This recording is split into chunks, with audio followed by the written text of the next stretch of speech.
નમસ્કાર મિત્રો, આજના વિડીયોમાં આપણે એક ખૂબ જ રસપ્રદ વિષય પર વાત કરવાના છીએ કે વરસાદના ટીપાં હંમેશા ગોળ જ કેમ દેખાય છે? શું તમે જાણો છો કે તેની પાછળ ભૌતિક વિજ્ઞાનનો કયો સિદ્ધાંત કામ કરે છે? આ વિડીયોમાં આપણે વિગતવાર સમજીશું. પૃષ્ઠતાણ સરફેસ ટેન્શન શું છે? સંસક્તિ બળ કોહિસિવ ફોર્સ કેવી રીતે કામ કરે છે? શું બધા ટીપાંનો આકાર એકસરખો હોય છે? હવાના દબાણની ટીપાંના આકાર પર શું અસર થાય છે? જો તમને વિજ્ઞાન અને કુદરતના રહસ્યો જાણવામાં રસ હોય, તો આ વિડિયો અંત સુધી ચોક્કસ જોજો. જો તમને આ માહિતી ગમે તો વિડિયોને લાઇક કરજો, મિત્રો સાથે શેર કરજો અને અમારી ચેનલને સબસ્ક્રાઇબ કરવાનું ભૂલતા નહીં.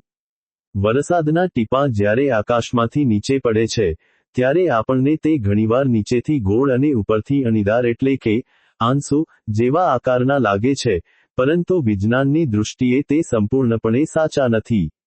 વાસ્તવમાં, વરસાદના નાના ટીપાં એકદમ ગોળ હોય છે. આ ઘટના પાછળ મુખ્યત્વે ભૌતિક વિજ્ઞાનનો એક મહત્વપૂર્ણ સિદ્ધાંત કામ કરે છે, જેને પૃષ્ઠતાણ સરફેસ ટેન્શન કહેવામાં આવે છે. પૃષ્ઠતાણ એ પ્રવાહીનો એવો ગુણધર્મ છે જે તેને ઓછામાં ઓછી સપાટી રોકવા માટે મજબૂર કરે છે. ભૂમિતિમાં, કોઈપણ ચોક્કસ કદ માટે, ગોળો એ એક એવો આકાર છે જેની સપાટીનું ક્ષેત્રફળ સૌથી ઓછું હોય છે. આથી, પાણીના અણુઓ એકબીજા તરફ ખેંચાઈને ન્યૂનતમ સપાટી મેળવવાનો પ્રયત્ન કરે છે, જેના પરિણામે ટીપું ગોળ બને છે.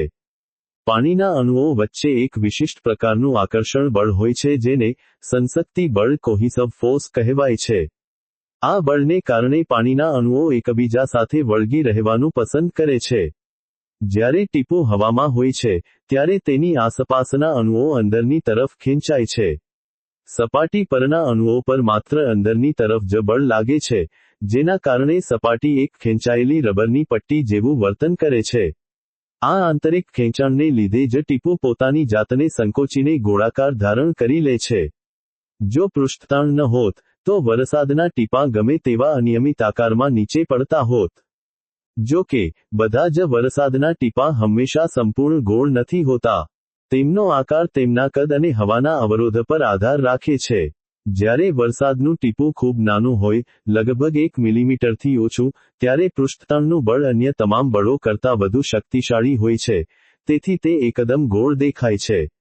પરંતુ જેમ જેમ ટીપું નીચે પડે છે અને મોટું થતું જાય છે, તેમ તેમ હવાના દબાણને કારણે તેના આકારમાં ફેરફાર થવા લાગે છે.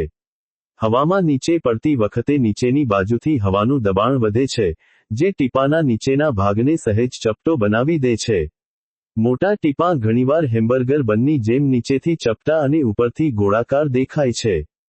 જ્યારે વરસાદનું ટીપું ઘણું મોટું થઈ જાય છે, લગભગ 4-5 મિલીમીટરથી વધુ, ત્યારે હવાનો પ્રતિરોધ એટલો વધી જાય છે કે પૃષ્ઠતાણ તેને પકડી રાખી શકતું નથી. આવા કિસ્સામાં ટીપું મધ્યમાંથી પાતળું થવા લાગે છે અને અંતે નાના નાના ગોળ ટીપાંમાં વિભાજિત થઈ જાય છે. આમ, પ્રકૃતિમાં પૃષ્ઠતાણ અને હવાના ઘર્ષણ વચ્ચે એક સતત સંઘર્ષ ચાલતો રહે છે. અંતે, એ વાત સ્પષ્ટ થાય છે કે પાણીના અણુઓની એકસાથે રહેવાની ઈચ્છા અને ઉર્જા બચાવવાની કુદરતી વૃત્તિ જ વરસાદના ટીપાંને તે સુંદર ગોળાકાર સ્વરૂપ આપે છે, જે આપણે જોઈએ છીએ.